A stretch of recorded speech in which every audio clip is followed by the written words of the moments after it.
Picture this. A gleaming hydrogen car glides past traffic in downtown Los Angeles.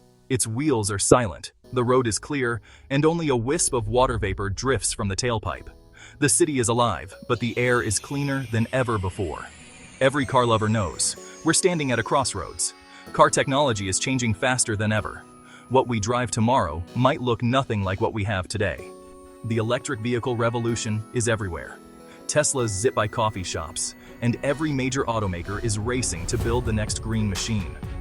But behind the scenes, another technology is quietly waiting for its moment. Hydrogen fuel cell cars have been around for years, though you might not see them on every block. Are these cars the next big thing? Or just a flashy experiment that will quietly fade away? This isn't just a question for gearheads or engineers. It's a question about the future of our roads, our cities, and our planet. Hydrogen cars promise clean air, quick refueling, and long journeys. But is that promise real or just a dream? In this essay, we're diving deep to separate the hype from reality. Strap in and hold on. We're about to take a real look at hydrogen fuel cell vehicles and their place in the race for clean mobility. It's time for some real talk about where driving is headed next. Every car on the road today fits into one of a few big groups. Gasoline cars are the old legends, powerful, simple, but dirty. Hybrids like the Toyota Prius mix gas and electric for better mileage and fewer emissions. Battery electric vehicles, like a Tesla or Nissan Leaf, run only on electricity stored in big batteries. Then there's hydrogen fuel cell vehicles, the quiet newcomers. Gasoline cars are everywhere, filling up in minutes and driving hundreds of miles. But they pump out carbon dioxide, which we know is heating up the planet. Hybrids try to cut that down, but still need oil. Battery electric cars are clean at the tailpipe, but need hours to charge and depend on huge, heavy batteries. Hydrogen cars try to take the best from both worlds.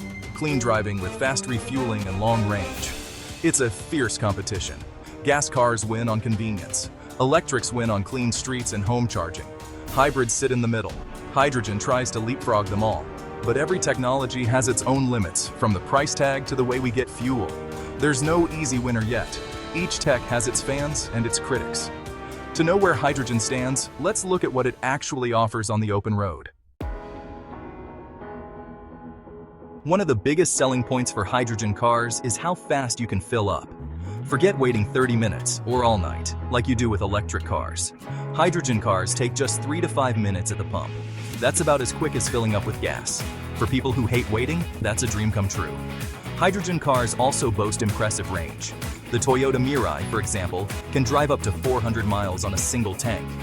That's as good or better than most gasoline cars, and way ahead of early electric vehicles. For road trippers, delivery drivers, or anyone living far from the city, that's a big advantage. Another plus? Hydrogen cars have small batteries.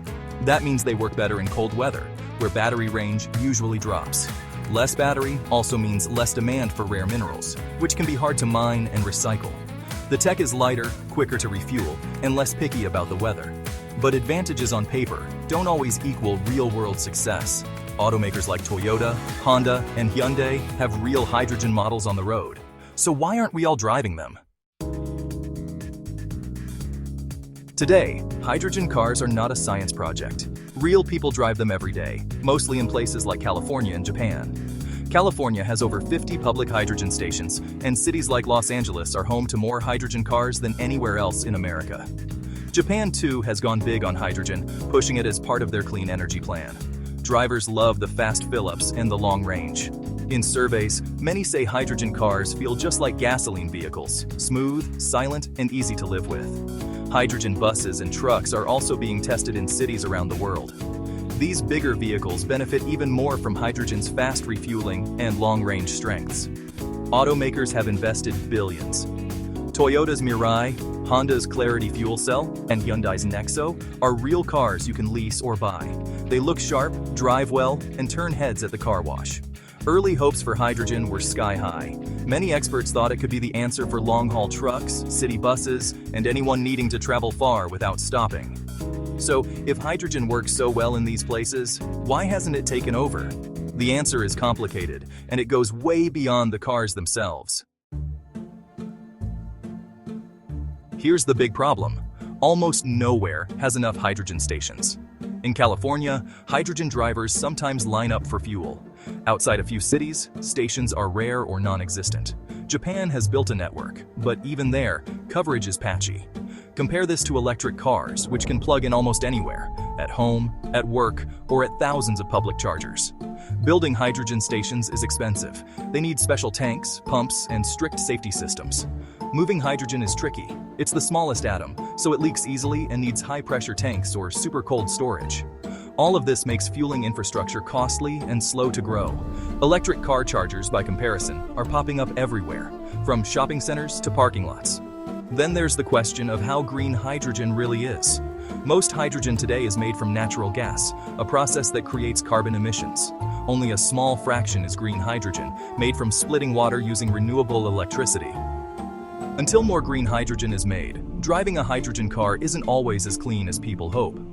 So, hydrogen cars face not just technical challenges, but also big questions about their true environmental impact and practicality. Let's be real. Hydrogen cars are not about to push gasoline or battery electrics off the road. The cars are expensive to make, hydrogen is expensive to buy, and stations are few and far between. Even as battery technology improves and prices drop, hydrogen is struggling to keep up. For everyday drivers, battery electric vehicles are winning the race. But there's a twist. Hydrogen might still play a huge role in the future, just not where most people expected. For heavy trucks, buses, or even ships and trains, hydrogen's quick refueling and long range could be a game changer. Fleets that run the same routes every day, or industries that need clean fuel, might find hydrogen's strengths outweigh its costs. Think of hydrogen as one piece of a bigger puzzle. It won't be the only answer, but it could be a powerful tool alongside battery electrics, hybrids, and whatever comes next. The dream of a totally clean, zero-emission road isn't dead.